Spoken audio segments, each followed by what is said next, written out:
Hello mga unta, sa akong sudan is kini ba kining isda nga bitin-bitin ba na bitin sa dagat ba kini kana gitunuan sa akong bata. Damit siya dalam. Nya tapos kini puso sa saging. Puro na lang to hinatag niya akong sudan dali no. Apa lang yung luto. Damit kay sa kini na. Atang sa yan. Kuan siya kan puso sa saging niya. May siling ha, kulikot. Parang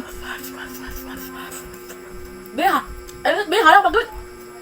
Parang makauntag. Ang halang kayo ba niya? Init pagi kayo. Suwa ang baba. Kaya pa siya ko buwan. Sarap ng buwan. Buwan na pero na ulo buko. Kaya ginaginot. Magdaginot ah. Ay wala tayo sundan ay. Mahal kay kilong buwan. Nya, siyempre natin suka. Sumukha ko kaning bitin-bitin. Muna siya ba kini-kini. Mana to diri usa. Mata ba? Bitin siya guys. Mukha mo bitin. Muna siya bitin sa dagat.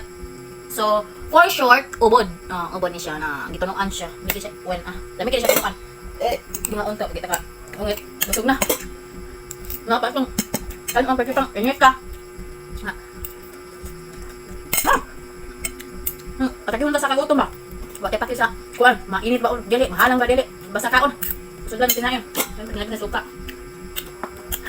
Gabi taas ng suka sa part niya guys. Makabumog. Agad! Init!